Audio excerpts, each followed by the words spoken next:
Sumainyo ang Panginoon. Ramdam na ramdam natin ang street mass. At talagang dinig na dinig natin ang mga nasa kalsada. Pero bahagi po ito ng ating pagkakataon ngayong panahon ng Kwaresma. Maramdaman ng mga mamamayan yung ating pagtugon na nawa ay yung mga kapatid natin ay lalo na yung mga kapatid natin na minsan lang pumunta sa simbahan ay nawa ay makita at maging kabahagi. Tinatawag natin at extra. Kailang kalimutan din naman ng mga nagsisimba. Hindi naman regular din. Tawagin natin ay ad intra. Yung mga nakita natin palagi na nasa loob ng ating simbahan. Pero ito yung pamamaraan ng simbahan na patuloy ng pag-aanyaya para sa lahat na higit na makinabang sa biyaya ng pagliligtas ng Diyos. Sa Ebanghelyo, kung ating topic ay tanong na Jesus, nais mo bang gumaling? So, bahagi yun sa lalaki ang 38 taon na may karamdaman. So, napakatagal nun. 38 years. Sa iba, yun ay kalahati na ng kanilang edad. Sa iba, ay yun ay yung ng kanilang mga edad. 38. Hindi yung sumagot yung lalaki kung oo o hindi. Ang sagot niya ay walang magdala sa kanya kapag kinalawtaw ang tubig ng isang anghel. Kasi yung sa lugar na yun ay kinakalawtaw ng tubig.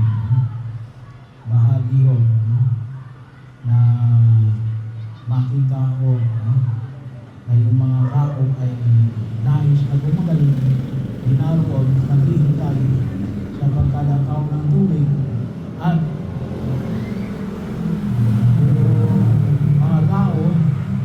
yung unang lumusong doon ay siyang pinagagaling kapag kinalawtaw na yung tubig.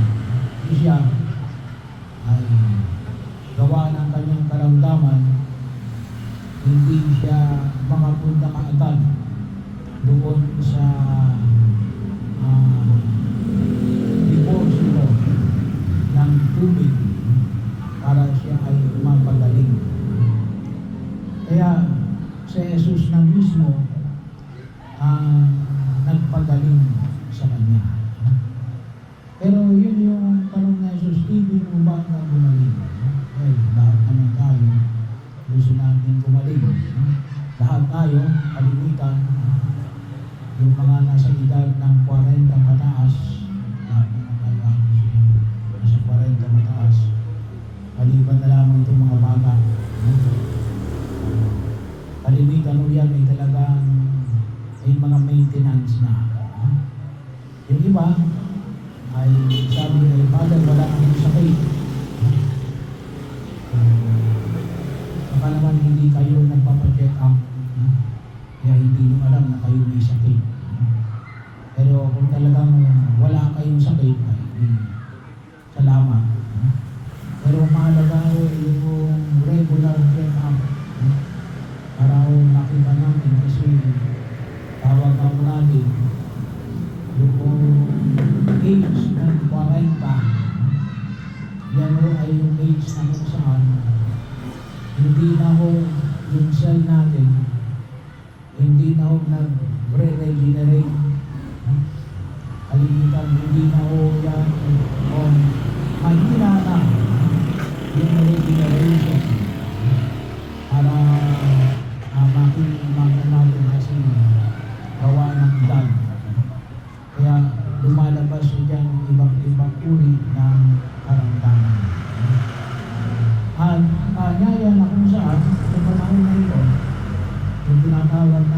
pag-ibig ko, sana na masabi natin, Panginoon, ibig ko na ako gumaling sa ating mga karamdaman, ay una, ay siyempre, ingatan natin yung ating katawan.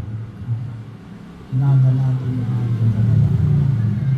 Isang araw, sabi mo, magkaroon tayo ng regular check-up, magkaroon kung sa ngayon nakita natin. At sa mga ilang mga misa ko naman, binakita ko na yung mismong pagliliwang ng misa ay yun yung pagkakataon na kung saan ay tayo ay nais na pagalingin ng Diyos. Pero tayo rin, iingatan din natin yung ating katawan. Lalo-lalo na yung medyo may edad. Mga 60, kataas. Hindi na dapat na dadala ng mabibigat na bagay. Na kailangan ng may katulong. Kaya dito lang sa mga bata. Kasi yung mga dito, medyo marurunod na. So, bahagi rin ho. Sabi ko na ay mag-ingat na rin. Mag-ingat na rin yung mga sabi nga kalimisan, yung mga nadudulas. Saan kalimitan nadudulas? Doon sa CR, sa paliguan. Alam nyo, kahit na malinis yung inyong CR, lalong-lalo na, nagmumoisture yun eh. Kaya bago kayo maligo, pwede yung linisin nyo muna kahit anong inyong paa, yung sahig. Kasi minsan eh, gawa ng moist, ng dumudulas yung mga flooring ng ating mga CR, lalong-lalo na yung mga tiles. So, bahagi rin yun. Ang kalimitan din ang binabanggit ko, yung pag-inom ng tubig. Pag-inom ng tubig. Sabi nga ay kuminsan ay 6 to 8 glasses per day. May bagong labas yung ngayon eh. Hindi ko pa lang nakakabalitan ng sa inyong mga doktor. Yun ay depende na sa katawan.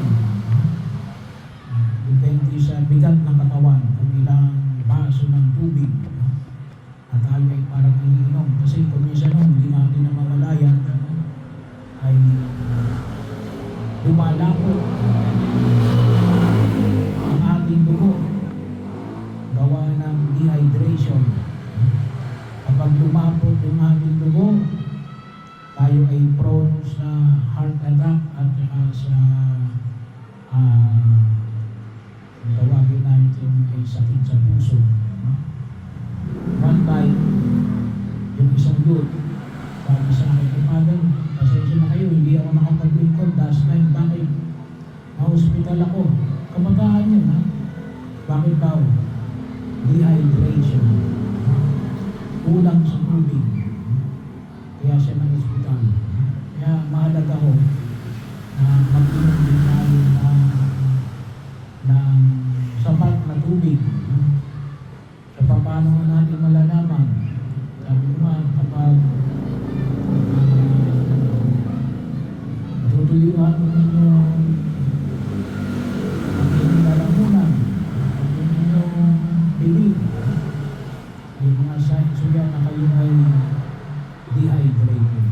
Dito ay ilang lamang, mga simple lamang, pero pangalagaan natin yung ating sarili ng pinakapunto. Ngayon, yung mga kabataan, ay nakakagulat, yung kabataan na yun, kung siya, pinakikita ko ito, naglalakad. Mga naninigarilyo, nagbe-bake, ay bahagi yan, isinili yan pagkadating ng pagtanda. So, kaya po, pangalagaan natin yung ating kalusugan.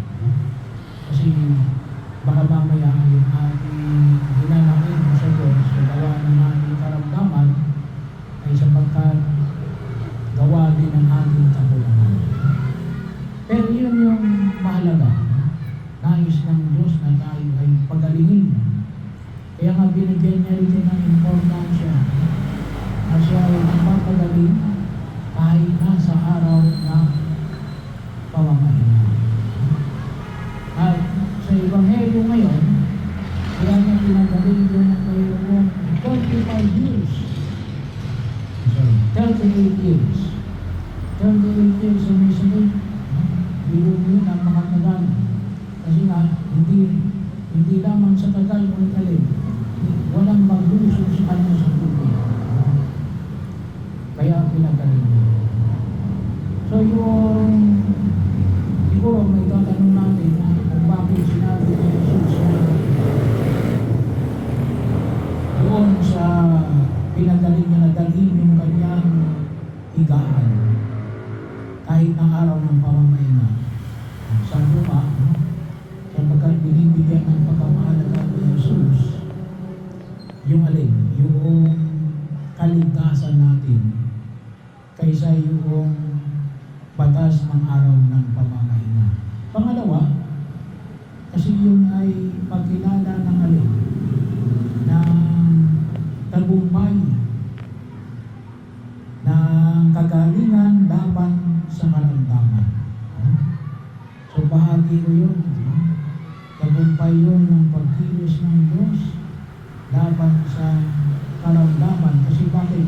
Yung kanyang higaan na kanyang tinutuluyan, maaaring 38 years niya hinihigaan, ay ngayon na rin, dala-dala na niya. Pero bahagi yun, hindi lang tayo nais na pagalingin sa mga bagay na pangkatawan.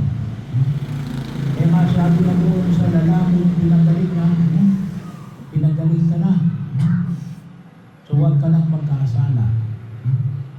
So iwasan natin na alin na tayo ay panatilihin, iwasan natin na tayo alin magkasala. Kasi nais ng Diyos na tayo ay nasa mabuting kalalagayan, physically and spiritually. Sabi nga natin, kung sakali mong tayo nagkasala, nais pa rin tayo pagalitin ng Diyos. Saan? Sa sakramento ng kumpisan. So ito yung